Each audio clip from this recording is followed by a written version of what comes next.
नमस्ते। चलिए आज एक नजर डालते हैं भविष्य पर, मतलब साल 2026 के दो सबसे धमाकेदार फोन्स पर।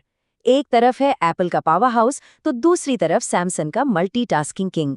तो देखते हैं कि इस जबरदस्त टक्कर में क्या कुछ खास होने वाला है। Hello everyone, welcome to Connect and Build.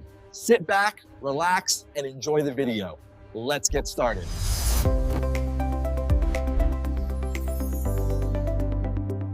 सवाल तो यही है ना? 2026 में जब कोई नया फोन लेने के बारे में सोचेगा तो उसके सामने ये दो शानदार ऑप्शन होंगे। और सच कहूं तो ये फैसला लेना कोई बच्चों का खेल नहीं होगा। और देखिए, यहीं पर इस पूरी बातचीत का असली मतलब छिपा है। हमारा मकसद किसी एक फोन को विनर घोषित करना नहीं है, बल्कि हम ये समझने में मदद करेंगे कि किस यूजर के लिए कौन सा फोन सबसे सही है, क्योंकि आखिर में सब कुछ किसी की अपनी जरूरतों पर ही तो आकर टिकता है। तो ठीक है, चलिए अब जरा डिटेल में जाते हैं और शुरुआत करते हैं आईफोन 17 प्रो मैक्स से। इसे अक्सर कंटेंट क्रिएटर्स का फोन कहा जाता है, और ऐसा क्यों है, इसके पीछे कुछ बड़े ही दमदार कारण हैं। तो इसकी खूबियों की बात करें तो वीडियो रिकॉर्डिंग में इसका कोई मुकाबला नहीं। प्रो रेस फॉर्मेट जो प्रोफेशनल एडिटिंग के लिए कमाल की डिटेल देता है, या फिर डॉल्बी विजन जो स्क्रीन पर कलर्स को एकदम जिंदा कर देता है। और हाँ, अगर किसी के पास पहले से ही एप्पल के प्रोडक्ट्स है तो ये फोन उस इकोसिस्टम में मक्खन की तरह घुल मिल जाता है। ऊपर से A19 प्रो चिप की रॉकेट जैसी स्पीड और करीब 18 घंटे की एक्टिव बैटरी लाइफ, मतलब ये एक सुपर भरोसेमंद साथी है। पर रुकिए, हर चीज परफेक्ट तो नहीं होती है ना। आईफोन की सबसे पहली और सबसे बड़ी कमी है इसकी कीमत। ये बाजार के सबसे महंगे फोन्स में से एक है। कैमरा जूम के मामले में भी ये सैमसंग जितनी आज़ादी नहीं देता, और इसका जो क्लोज्ड ऑपरेटिंग सिस्टम है वो उन लोगों को थोड़ा बंधन जैसा लग सकता है जो अपने फ़ोन को पूरी तरह से अपने हिसाब से चलाना चाहते हैं। और ये जो बात है ना, ये असल में पूरी कहानी बयां कर देती है। जो लोग प्रोफेशनल लेवल का वीडियो कंटेंट बनाते हैं, उनके लिए आईफोन की वीडियो की स्थिरता और उसके कलर्स हमेशा से पहली पसंद रहे हैं। सीधी बात है, ये बस अपना काम करता है और कमाल का करता है। अब रुख करते हैं दूसरे चैलेंजर की तरफ, गैलेक्सी S25 अल्ट्रा। अगर आईफोन क्रिएटर्स का हथियार है तो गैलेक्सी को पावर यूजर्स का स्विस आर्मी नाइफ कह सकते हैं। मतलब एक ऐसा टूल जिसमें हर काम के लिए कुछ ना कुछ है, फीचर्स और फ्लेक्सिबिलिटी की कोई कमी नहीं। और भाई, गैलेक्सी की खूबियों की लिस्ट तो वाकई लंबी है। कैमरा जूम, अरे उसका तो कोई जवाब ही नहीं। साथ में जो S पेन मिलता है वो नोट्स लेने से लेकर ड्राइंग करने तक सब में माहिर है। और डेक्स मोड तो गजब ही है, बस मॉनिटर से कनेक्ट करो और आपका फोन एक कंप्यूटर बन गया। इसकी डिस्प्ले भी बहुत ब्राइट है और 45 वॉट की फास्ट चार्जिंग से ये झटपट चार्ज भी हो जाता है। पर यहाँ भी कुछ बातें हैं जो ध्यान में रखनी होंगी। सैमसंग का वन UI फीचर से इतना भरा हुआ है कि कुछ यूजर्स को ये थोड़ा भारी भरकम लग सकता है। एक्टिव इस्तेमाल में इसकी बैटरी आईफोन से थोड़ी कम चलती है, और ये भी एक सच्चाई है कि वक्त के साथ इसकी रीसेल वैल्यू आईफोन जितनी अच्छी नहीं मिलती।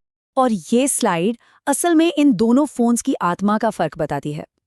एक तरफ है iOS जिसकी फिलॉसफी है सिंपल रखो, सब कुछ एक साथ अच्छे से काम करे, और दूसरी तरफ है वन UI जो कहता है लो पूरी आज़ादी, जैसा चाहे फोन को बना लो, फीचर्स की कोई कमी नहीं है। अब आते हैं उस सवाल पर जो शायद सबके दिमाग में घूम रहा होगा, पैसे की बात। यानी आज कितना खर्च करना है और लंबे समय में क्या फायदा होगा।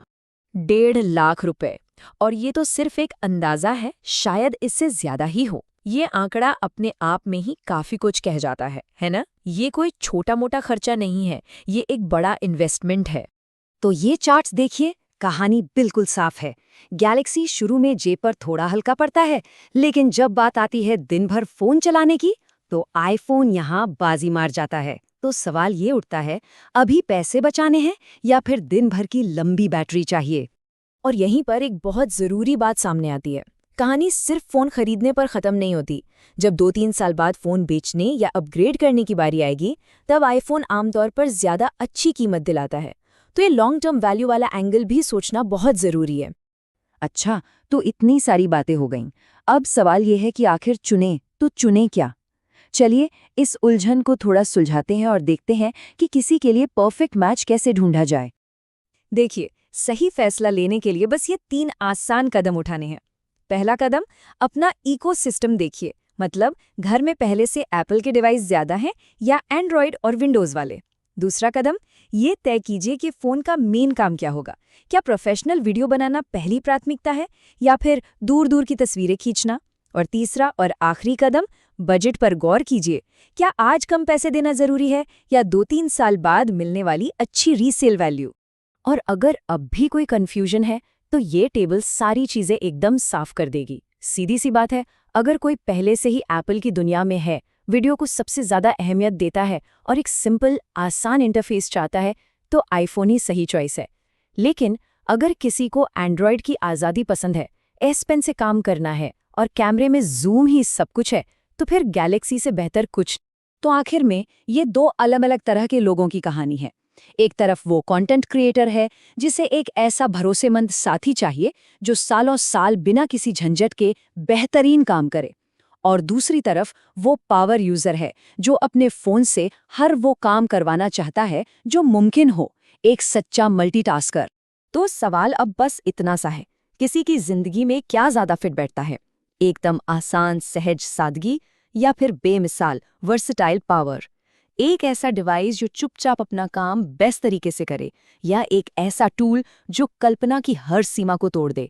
इसका सही जवाब किसी और के पास नहीं, बल्कि हर किसी की अपनी जरूरतों और अपनी सोच में छिपा है। Share and subscribe to Connect and Build.